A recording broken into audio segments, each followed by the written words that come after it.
اور موسم یہ رجب کا ہے، اس میں تو کوئی شک نہیں ہے کہ بارگاہ رسالت معاب صلی اللہ علیہ وسلم میں درود پاک کا ہدیہ پیش کریں۔ اللہم صلی علی سیدنا و مولانا محمد معدن الجود والکرم وآلہ واصحابہ الکرام وابنہ الکریم وبارک وسلم صلاۃ دائمۃ سرمدا ابدا۔ اللہ عز و جل اپنے کلام مقدس میں فرماتا ہے، بے شک اللہ کے نزدیک گنے ہوئے شمار کیے ہوئے جو مہینے ہیں وہ 12 ہیں، اور ان 12 مہینوں میں سے 4 حرمت والے مہینے ہیں، عزت والے مہینے ہیں، عظمت والے مہینے ہیں۔ وہ 4 مہینے کون سے ہیں؟ مسلسل ترتیب کے ساتھ ذی القعدہ، ذی الحجہ اور محرم، اور 4تھا مہینہ رجب المرجب جس میں ہم اور آپ زندگی گزار رہے ہیں۔ اس کو رجب الاسم اور رجب العصب بھی کہا گیا ہے۔ یہ جو 4 مہینے ہیں اس میں جنگ و جدال، قتل و قتال سب حرام ہو جاتی ہیں۔ اس دور میں جو جنگیں ہوتی تھی کفار و مشرکین بھی اپنی تلواریں روک لیا کرتے تھے۔ یہ 4 حرمت والے مہینوں کی سارے لوگ عزت کرتے۔ ان 4 مہینوں میں امن و امان قائم ہو جاتا، جیسے 2 قبیلوں میں جھگڑے ہیں، فساد ہے اور ایک دوسرے سے جنگ پر ہمیشہ آمادہ رہتے ہوں، لیکن ان 4 مہینوں کے اندر امن قائم ہو جاتا تھا، راستے کھل جاتے تھے۔ اور اللہ تبارک و تعالیٰ نے قرآن پاک میں ان 4 مہینوں کی فضیلت بھی بیان فرمائی۔ اس میں رجب کے لیے ایسی فضیلت ہے، اللہ کے نبی صلی اللہ علیہ وسلم ارشاد فرماتے ہیں یہ رجب کے مہینے کی فضیلت ایسی ہے جیسے قرآن کی فضیلت دوسری کتابوں پر ہے۔ دوسری کتابوں میں جس طرح سے افضل قرآن ہے، اس طرح سے رجب المرجب تمام مہینوں میں افضل ہے۔ اور نبی کریم صلی اللہ تعالی علیہ وسلم اس میں عبادت کرنے کے لیے ترغیب دیا کرتے تھے۔ اس کو ترجیب بھی کہا جاتا ہے، اور خاص طور پر رجب کے متعلق بزرگان دین نے فرمایا یہ فصل بونے کا مہینہ ہے۔ کھیتی باڑی والے سمجھ سکتے ہیں کہ اس میں بھی 3 موسم آتے ہیں۔ پہلے بیج کی بوائی کا وقت آتا ہے، پھر اس کی سینچائی کا وقت آتا ہے، پھر کٹائی کا وقت آتا ہے۔ تو رجب کا مہینہ یہ فصل بونے کا مہینہ ہے نیکیوں کے، اور شعبان کا مہینہ اسے پانی دینے کا ہے، اور رمضان کا مہینہ فصل کاٹنے کا مہینہ ہے۔ اور رجب کا مہینہ آتے ہی اللہ کے نبی صلی اللہ تعالی علیہ وسلم یہ دعا فرمایا کرتے تھے، اللہم بارک لنا فی رجب و شعبان وبلغنا رمضان۔ سب کو یہ دعا بھی کرنی چاہیے۔ حضور اکرم صلی اللہ تعالی علیہ وسلم یوں عرض کرتے کہ اے اللہ، رجب اور شعبان میں تو ہمیں برکت عطا کر اور ہماری زندگی کو رمضان تک پہنچا دے۔ اب رجب آپ نے دیکھ لیا ہے تو اب کثرت سے یہ دعا کرو کہ مولا اس زندگی کا رمضان ہم سے جانے نہ پائے، رمضان تک ہماری سانسوں کو پہنچا دے۔ یہ دعا کثرت سے ہر نماز کے بعد بھی ہونی چاہیے۔ رجب آتے ہی میرے عزیزوں یہ عبادتوں کا موسم شروع ہو چکا ہے، اور سب جانتے ہیں رجب کے بعد پھر ہمارے ہاں مسلسل ایسی شب بیداریاں اور عبادت کے موسم نظر آنے لگتے ہیں۔ پھر شعبان بھی، اس میں رجب میں بڑی رات آتی ہے، شب معراج، اور اس کے بعد شعبان میں شب برات، پھر اسی طرح رمضان کا موسم بن جاتا ہے۔ تو اب یہ موسم بنانے کا وقت آ چکا ہے۔ تو سب سے پہلی چیز یہ ہے کہ میرے عزیزوں، فصل کے بونے کے لیے کن چیزوں کی ضرورت ہوتی ہے، اس چیز کا خیال رکھیے۔ بیج اگر کھوٹا ڈالے ہو اور ویسی ہی فصل آنے کا انتظار کرو گے تو پھر نہیں ہوگا۔ بیج کو کھرا اور خالص ہونا چاہیے۔ جو نیکیاں کرنا چاہ رہے اس کو صاف ستھرے اچھے ماحول میں کیے جانے چاہیے۔ کھیتی باڑی کرنے والا جانتا ہے بیج تو وہ بو رہا ہے، زمین بھی اچھی ہے، ساری چیزیں، کئی چیزوں کی ضرورت ہوتی ہے۔ بیج بھی اچھا ہو، زمین بھی اچھا ہو، موسم بھی اچھا ہو، تب جا کر کے اس کی فصل نکلتی ہے۔ بیج اچھا تھا، زمین اچھی نہیں تو بھی فصل نہیں آتی۔ بیج بھی اچھا ہے، زمین بھی اچھا ہے، موسم صحیح نہیں ہے تب بھی فصل نہیں آتی۔ ابھی آپ کے پاس 3 چیزوں کا ہونا ضروری ہے، بیج اور زمین اور موسم۔ بیج جو ہے یہ نیکیاں ہیں، اور زمین تمہارا دل ہے، اس کا اتنا ہی پاک ہونا ضروری ہے۔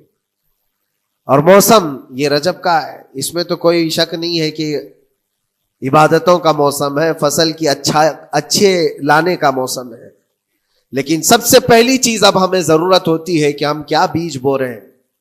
شیخ سعدی رحمۃ اللہ تعالی علیہ فرمایا کرتے کہ زمین میں ادرک بو کر کے گنا آنے کی امید تو نہیں کر سکتے. جو بویا ہے وہی اسی کی فصل آئے گی. لوگ عمل خیر کرے تو اس کا نتیجہ بھی خیر آئے گا، اور برائیاں کریں اور پھر رمضان میں یہ انتظار کریں کہ میں نے جو بویا ہے اس کی فصل آئے، تو ایسا نہیں ہوتا. بہت سارے لوگوں کا وہ شک بھی میں دور کرنا چاہتا ہوں کہ رمضان المبارکہ میں فضیلتوں کو آپ سنتے آئے ہیں، رمضان ایسا مہینہ ویسا مہینہ، اتنی برکتوں والا، اتنی رحمتوں والا، لیکن بہت سارے لوگوں کے حالات چونکہ تو ہی رہتے رمضان میں ویسے ہی ہیں، وہ لوگ کچھ بھی نہیں بدلے. تو اس میں رمضان کا قصور ہے کہ اس مہمان کا قصور ہے، اس انسان کا قصور ہے؟ وجہ یہ ہے کہ رمضان المبارکہ یقیناً اتنی برکتوں اور رحمتوں اور سعادتوں لے کر کے تو آتا ہے، لیکن تمہیں 2 مہینے پہلے سے کہا گیا تھا کہ فصل کے لیے تیاری کرو. تم نے بیج نہ بوئے، اپنی زمین کو صحیح کیا ہی نہیں. پھر رمضان میں جو بارش ہو رہی ہے اس کا فائدہ کیا ہے؟ روڈ پر 10 سال بھی بارش برسے وہاں پر کوئی فصل نہیں آئے گی، کیونکہ وہ زمین سخت ہے اور بیج بونے کے قابل بھی نہیں ہے. رمضان المبارکہ میں رحمتوں کی جھماجھم بارش تو ہوتی ہے، لیکن دل اگر سخت ہے گناہوں سے تو اس بارش کا کیا اثر ہوگا اس پر؟ اسی لیے دلوں کی نرمی یہاں سے شروع کریں، رجب المرجب سے. اس کی راتوں میں اللہ رب العزت کو پکارے، مناجات کرے، عبادتوں کے لیے کچھ دن تو خاص کر لیں. بہت دنیا میں ہم نے اپنے آپ کو ملوث کر رکھا ہے، کچھ راتیں اللہ رب العزت کی عبادت میں تو لگائے.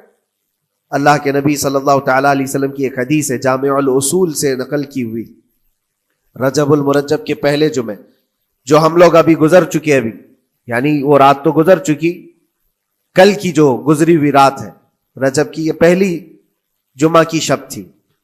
اس کے متعلق روایت ہے کہ 12 رکعتیں جو مغرب کے بعد سے لے کر عشاء کے درمیان پڑھتا ہے، اللہ کریم اس کے تمام گناہوں کو معاف کرتا ہے، اور اس سال اس کو پورے طور پر ناگہانی آفات سے محفوظ رکھتا ہے، اور شیطان کے اس پر قابو پانے سے بھی اس کو اللہ محفوظ رکھتا ہے. تو یہ تھی تیاریاں، یہ ساری چیزیں ابھی سے تیاریاں ہونی چاہیے. رجب کے 3 دن آتے ہیں جس کے متعلق فرمایا گیا ہے ایام بیز میں بھی 13, 14, 15 یا 14, 15, 16 یہ جو تاریخیں آتی ہیں اس میں روزے رکھو. اس کی بھی بڑی فضیلت ہے کہ تم تیاریاں ابھی سے شروع کر لو کہ رمضان المبارکہ میں اچھی فصل دیکھ سکے، ہمارے جسم کے اندر بدلاؤ آ سکے، ہمارے دل کے اندر انقلاب آ سکے. اور تیاری یہاں سے نہ کر کے صرف رمضان میں ہی امید لگائے بیٹھتا ہے تو میرے عزیزوں کچھ تو صفائی کی ضرورت ہوتی ہے. آپ نے اگر زمین خریدی کھیتی باڑی کی غرض سے اور گئے، وہاں جاتے ہی آپ نے سوچا کہ اس میں فصل آ جانی چاہیے، تو کسانوں سے پوچھو تو بتائیں گے آپ کو نہیں، زمین کو پہلے صاف کرنا پڑتا ہے، کچرے ہوں گے اس کے اندر بہت سارے، ہل چلاؤ یا کسی بھی طرح سے اس کو صاف کرو. صاف کرنے کے بعد پھر یہ بھی کسان کہتا ہے کہ زمین کو تھوڑا ڈھیلا کر دو، بڑے بڑے ڈھیلے ہوں تو اس کو توڑ دو اور مٹی نرم ہو جائے. اور اس کے بعد پھر کسان کہتا ہے تھوڑا پانی بھی چھڑکاؤ کرو، گیلی ہو جائے، تب جا کر کے تم اس پر بیج بو. میرے عزیزو یہ رجب بیج بونے کا موسم ہے، تو پہلے زمین کو ڈھیلا تو کر دو، زمین کے اندر جو کچرے ہیں اس کو نکال تو دو، دل کے اندر جو وسوسے بھرے ہوئے ہیں، گناہوں کے خیالات بھرے ہوئے ہیں، اس کو پاک تو کرو. اس کو پاک کرنے کے لیے اللہ کریم کی بارگاہ میں آ کر گڑ گڑاؤ. تمہارا ایک آنسو تمہارے تمام گناہوں کو اور اللہ کے غضب کو ٹھنڈا کر دیتا ہے. ہاں، ایک آنسو کا قطرہ تمہارے لیے اللہ کریم ہے، موتی سمجھ کے شان کریمی نے چن لیے قطرے جو گرے تھے عرق انفعال کے. امام غزالی رحمۃ اللہ تعالی علیہ نے لکھا ہے کہ آج اللہ تبارک و تعالیٰ کی رحمت کو اپنی طرف مائل کرنے کے لیے اگر تم کچھ کر سکتے ہو تو بس یہ ہے کہ دنیا رونے اور گڑ گڑانے سے نہیں مانتی، لیکن مولا کریم بندے کے ایک مرتبہ سجدہ کر کے اسے پکارنے سے فوراً قبول کرتا. موسیٰ علیہ الصلاۃ و تسلیم اللہ تعالیٰ سے پوچھتے ہیں مولا جب تیرے بندے تجھے پکارتے ہیں تو اس میں نیک لوگ بھی ہوتے ہیں اور گنہگار بھی ہوتے ہیں، تو کیا تو سب کی پکار کا جواب دیتا ہے؟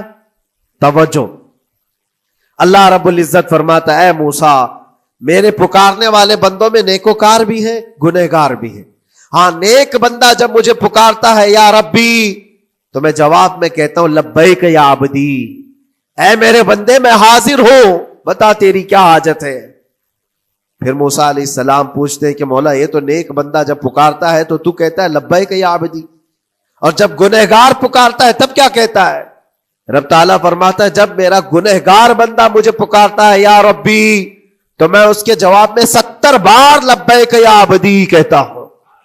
ایک بار پکارے 70 بار جواب، ایسا کیوں ہے؟ تو فرماتا ہے میرا رب نیکوکار کو اس کی نیکیوں پر بھروسہ ہے کہ اللہ معاف کرے، اور گنہگار کو صرف میری رحمت پر بھروسہ ہے۔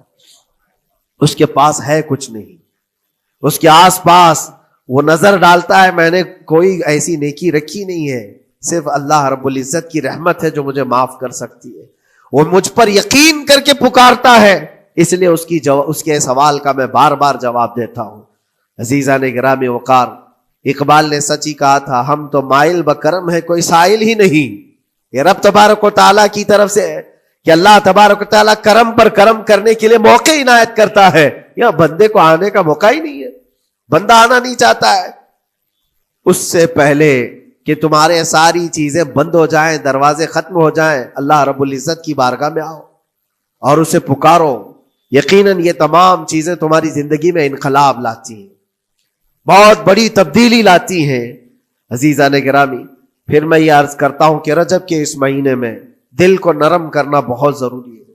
دلوں کی سختیاں آج گناہوں کی طرف مائل کرتی ہیں۔ ہمارا دل سخت ہے یا نرم ہے، اس کو پہچاننے کے کئی تھرمامیٹر دیے گئے ہمارے پاس، چیک کرو ہمارا دل کس پوزیشن میں ہے آج۔ امام غزالی فرماتے ہیں 3 علامتیں ایسی ہیں جس سے پتہ چل جاتا ہے انسان کا دل سخت ہے یا نرم ہے، بیمار ہے یا صحت یاب ہے۔ یہ ڈاکٹر لوگ اسکیننگ سے یا سونوگرافی سے نہیں بتا سکتے کہ تمہارے دل کی یہ کیفیت، کیسے اس کو اہل بصیرت سمجھ سکتے؟ فرماتے ہیں کہ اگر مسجد میں زیادہ دیر تک بیٹھ نہیں پاتا تو سمجھ لو اس کا دل بیمار ہے، اس کا دل سخت ہو چکا ہے، اس کو مسجد میں بیٹھنے نہیں دیتا۔ یہی دل ٹیلی ویژن کے سامنے 3 گھنٹے بیٹھے، اس کو کچھ بھی اکتاہٹ نہیں آتی، موبائل پر گیم کھیلتا رہتا ہے، 4 گھنٹے گزر گئے کہ 5 گھنٹے گزر گئے اسے پتہ ہی نہیں۔ آج ایک سروے کے مطابق ہر انسان جو موبائل چلاتا ہے اس میں 18 گھنٹے وہ بزی ہے دن کے۔ کئی جگہوں پر ایسے حالات آئے 18 گھنٹے دن میں ہوتے ہی ہے 24 گھنٹے، جس میں 6 گھنٹے اگر آرام کے نکالے تو باقی پورے 18 گھنٹے کیسے انسان بزی رہ سکتا ہے؟ اس میں کھانا بھی ہے، پینا بھی ہے، حاجتیں بھی ہیں، لیکن سروے کے مطابق یہ بھی بات آئی ہے کہ 18 گھنٹے کنزیوم کرتے ہیں۔ میرے عزیزوں، اس میں کوئی اکتاہٹ اور اس میں کوئی ملال نہیں آتا، بیزارگی نہیں آتی، اور اللہ کے گھر میں یہاں فرض سے نماز سے ابھی سلام پھیرا کیا کہ بھاگنے کی تمنا ہوتی ہے۔ کئی جگہوں پر تو ایسا ہے، اسی لیے اللہ کے نبی صلی اللہ تعالی علیہ وسلم کی ایک حدیث میں سناتا ہوں، ارشاد فرماتے 2 چیزیں کسی منافق کے اندر جمع نہیں ہو سکتی، 2 چیزیں منافق آدمی کے اندر آ ہی نہیں سکتی۔ وہ کیا چیزیں؟ حضور پاک صلی اللہ تعالی علیہ وسلم فرماتے اچھے اخلاق منافق کے اندر نہیں آتے، اور اللہ کی اور اس کے رسول کی ہر بات پر یقین، یہ منافق کے اندر نہیں آ سکتے۔ اور منافق کی یہ علامتیں بتاتے بتاتے میرے نبی نے یہ فرمایا، دیکھنا کہ مسجد میں منافق سب سے اخیر میں آئے گا اور سب سے جلدی بھاگے گا، اس کا دل نہیں لگتا، دل سخت ہو چکا ہے، اور بازار میں سب سے پہلے جائے گا اور سب سے لاسٹ میں نکلے گا۔ بازار اس کے دل لگنے کی جگہ ہے، اس کے وہاں پر تفریح کی جگہ ہے۔ اور مومن کی علامت یہ فرمایا کہ مومن مسجد میں جلدی آتا ہے اور دیر سے جاتا ہے، اس کا دل لگا رہتا ہے۔ اور مومن بازار میں لوگوں کے شروعات میں نہیں، اپنی ضرورت کے مطابق گیا اور نکل آیا، اور فرماتے ہیں میرے آقا صلی اللہ علیہ وسلم روئے زمین پر سب سے اچھی جگہوں میں سے کوئی جگہ ہے تو اللہ کا گھر ہے، مسجد ہے، اور سب سے بری جگہوں کے متعلق فرمایا وہ بازار ہے۔ اب یہاں پر دلوں کے متعلق میں عرض کر رہا ہوں کہ کس کا دل کس پوزیشن میں ہے، اسے آج خود آزما لینا چاہیے۔ دوسری علامت، امام غزالی فرماتے ہیں قرآن پاک کھولے گا وہ صفحہ 2 صفحہ سے زیادہ پڑھ نہیں پائے گا، بند کرنے کا دل کرے گا۔ یہ تو چھوڑو اٹھانے کے بعد پڑھنے نہ پڑھنے کی بات ہے، کچھ تو چھونا بھی نہیں چاہتے، اٹھاتے ہی نہیں۔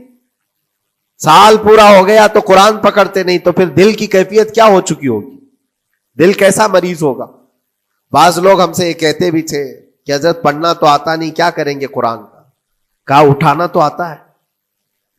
میں نے ان سے پوچھا قرآن اٹھانا تو آتا ہے، جب قسم کھانے کی بات ہوتی ہے تو کیسے قرآن اٹھا لیتے ہو، سر پہ رکھ لیتے ہو؟ اسی طرح سے قرآن کو ہی اٹھا کر کے سینے سے لگا کر اللہ کی بارگاہ میں دعا کرو کہ مولا میرے دل کے دروازے کھول دے۔ اور قرآن کوئی سخت چیز نہیں ہے، اللہ وعدہ فرما رہا ہے ہم نے قرآن یاد کرنے کے لیے آسان بنایا ہے۔ کوئی یاد کرنے والا؟ وہ خود قرآن تمہارے دل میں اتر جائے گا۔ کوشش کرو۔ دل کی بیماری کی 2 علامتیں میں نے بتایا، اگر بیمار دل ہے تو زیادہ یہاں بیٹھ نہیں سکتا اور زیادہ دیر قرآن پڑھ نہیں پاتا۔ تیسری بات فرماتے ہیں کہ تیسری علامت یہ ہے کہ ہمارا دل اگر سخت ہو چکا ہے تو جیب میں پیسے ہوں گے لیکن کوئی مانگ رہا ہوگا اللہ کے نام پر، دینے کی طبیعت نہیں ہے، کہیں دینے کی طبیعت نہیں کرتی۔ اور یہ چیز ہاتھ اٹھانے کو تمہارا دل نہیں کرتا تو سمجھ جاؤ کہ دل بیمار ہے۔ اور دل کی بیماری لے کر کے اگر کوئی رجب میں سوچتا ہے کہ میں بیج بوؤں گا تو کیا فائدے کا، زمین سخت ہے، زمین سخت ہے اور اس پر بارش بھی ہوگی تو کچھ فرق نہیں پڑتا، فصل نہیں آئے گی۔ دل کو نرم کرو۔ اور ایک علامت میں بتاؤں، اور ایک علامت کہ دل نرم ہے یا سخت ہے، اس کی ایک علامت یہ بھی ہے، اللہ کا جب ذکر کرے، جنت کا جب ذکر کرے، جہنم کے عذابات کا ذکر کرے، قبر کے معاملات کا ذکر کرے، حشر کے سوالات کا ذکر کرے، تو اس کی آنکھیں ڈبڈبا جائیں اور آنسو نکل آنے لگیں۔ قرآن کی آیتیں سن کر کے اس کا دل ہلنے لگے اور آنسو آ گئے تو سمجھ جاؤ کہ اس کا دل نرم ہے، ابھی اس کا دل بیمار نہیں ہوا، ابھی اس کا دل بیمار نہیں ہوا۔ لیکن یہاں تو پوزیشن الگ ہے، سچویشن الگ ہے۔ ہم تو پتہ نہیں کن کن چیزوں میں رو لیتے ہیں، لیکن اللہ کا کلام سنتے ہوئے کسی کے کان پر جوں بھی نہیں رینگتی۔ لوگ تو گانوں پر تھرکنے والے اور نغموں پر اچھل کود کرنے والے وجد کی بات کرتے ہیں، لیکن اللہ کا کلام پڑھنے پر کوئی کسی کو وجد کیوں نہیں آتا؟ یہ ایمان کی علامت ہے۔ قرآن میں اللہ نے فرمایا اذا تلیت علیہم آیاتہ زادتہم ایمانا، جب اللہ کی آیتیں ان پر تلاوت کی جاتی ہیں، مومنین پر، ان کا ایمان بڑھ جاتا ہے۔ کیا آپ امام کے پیچھے قرات سن کر کے اپنے دل میں ہلچل محسوس کرتے ہیں؟ سننے کی طبیعت کرتی ہے، بلکہ ادھر نماز پڑھ کر کے جانے کے بعد آدھے گھنٹے کے بعد پوچھے آج پہلی رکعت میں کیا پڑھا تھا، دوسری رکعت میں کیا پڑھا، آپ کو پتہ ہی نہیں رہتا، یاد ہی نہیں امام صاحب کیا پڑھ رہے تھے، میں تو دکان کا حساب کتاب کر رہا تھا، کیا خبر ہے کہ انہوں نے کیا پڑھا۔ تو قرآن کو توجہ سے پڑھے ہوتے تو تمہارے دل میں بھی وہ باتیں اثر کر رہی ہوتی۔ میرے عزیزوں، کتنے ایسے لوگ ہیں جو صرف اور صرف قرآن پاک کی تلاوت کی وجہ سے دلوں کو نرم کر دیا گیا ہے۔ میں اسی بات پر آج فوکس کر کے ختم کر دوں گا۔ رجب المرجب بیج بونے کا موسم ہے تو دل کے نرمی کے ساتھ ہی بیج بو، کیونکہ یہ زمین ہے تمہاری، اور زمین نرم نہ ہو تو کتنی بھی نیکیاں کرو کیا فائدے کی۔